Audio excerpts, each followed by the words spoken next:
93 साल पुराना इस पार्लियामेंट बिल्डिंग अब इंडिया का पार्लियामेंट नहीं रहा, क्योंकि उसके जगह ले चुका है भारत का इस नवनिर्मित न्यू पार्लियामेंट। तो चले हमारे न्यू पार्लियामेंट के बारे में कुछ इंटरेस्टिंग बातें जान लेते हैं कि न्यू पार्लियामेंट ओल्ड पार्लियामेंट से किन किन चीजों से बेहतर है।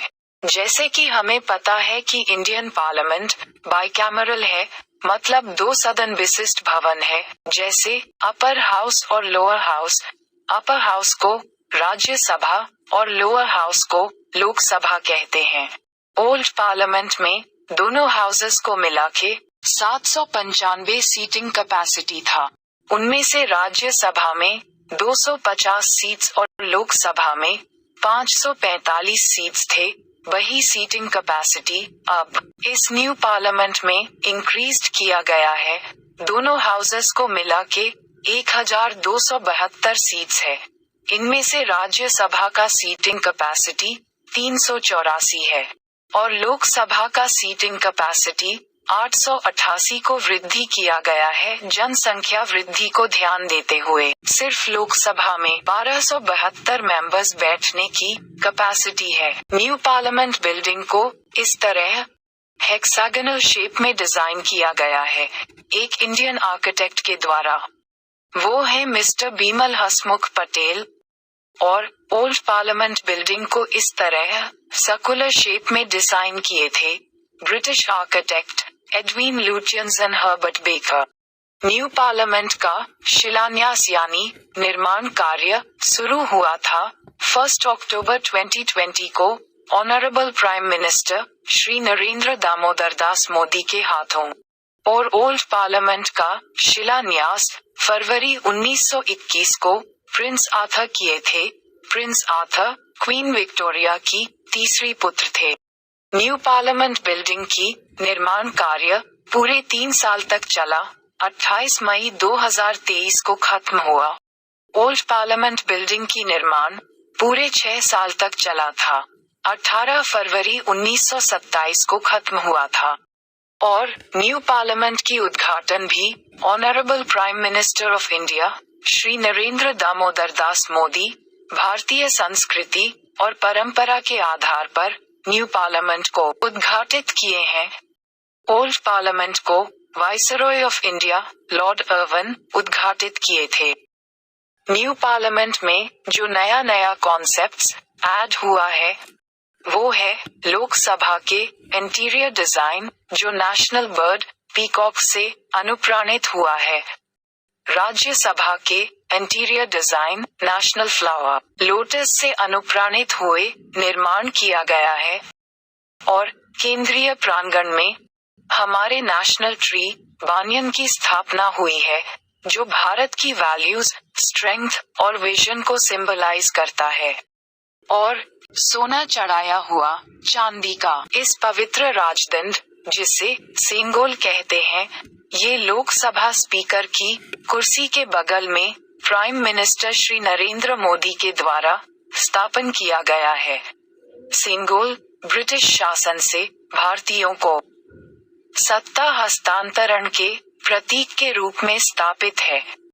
ये सेंगोल मूल रूप से भारत के पहले प्रधानमंत्री श्री जवाहरलाल नेहरू को पहले स्वतंत्रता दिवस की पूर्व संध्या पर अधिनम मठ के एक पवित्र व्यक्ति द्वारा उपहार में दिया गया था।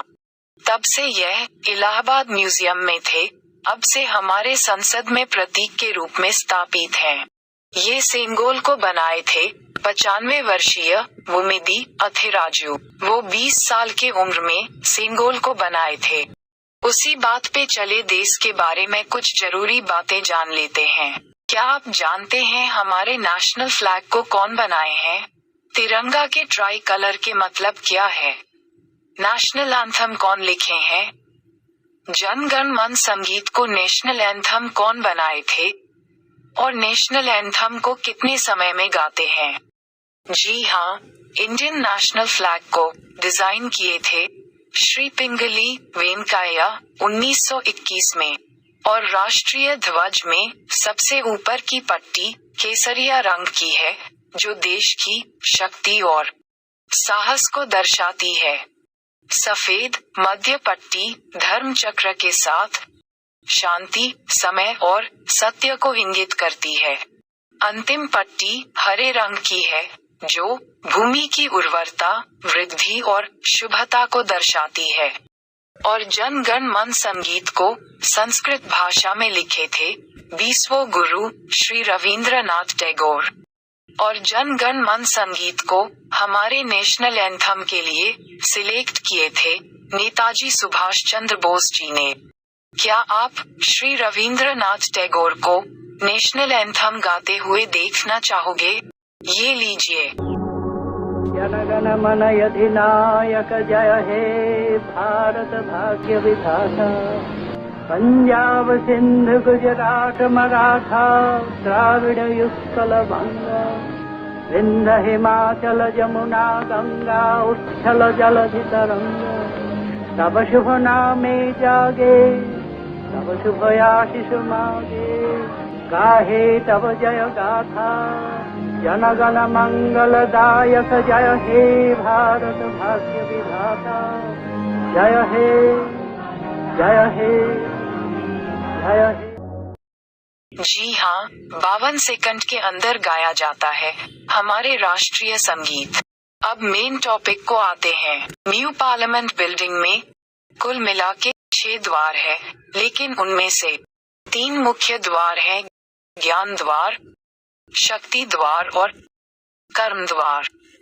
ज्ञान द्वार नाम इसलिए है क्योंकि पार्लियामेंट आईन कानून बनाने की क्षेत्र है।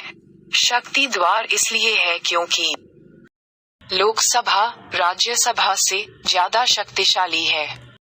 कर्म द्वार इसलिए है क्योंकि कर्म हमेशा प्रधान रहा है। और एक फौकॉल्ट पेंडुलम संवैधानिक गैलरी क्षेत्र में स्थित है।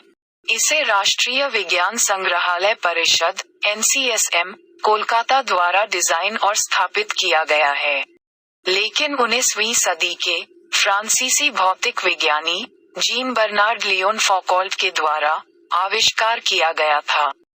ये पेंडुलम प्रमाण देता है कि पृथ्वी अपनी एक्सिस पर रोटेट करता है, लेकिन पार्लियामेंट में फौकॉल्ट पेंडुलम की अर्थ अलग है।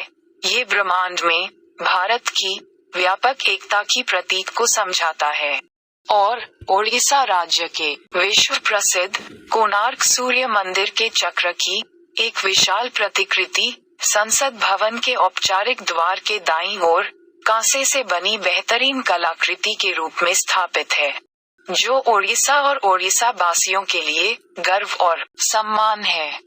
और 6 संरक्षक प्रतिमाएं जो है गज, अश्व, गरुड़, मकर, शार्दुला और हंस, जिन्हें औपचारिक और सार्वजनिक प्रवेश द्वार माना जाता है।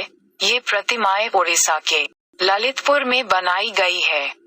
पार्लियामेंट के 3 तरफ के 3 औपचारिक प्रवेश द्वार राष्ट्रपति, उपराष्ट्रपति, लोकसभा अध्यक्ष और प्रधानमंत्री द्वारा उपयोग के लिए हैं ये संरक्षक प्रतिमाएं।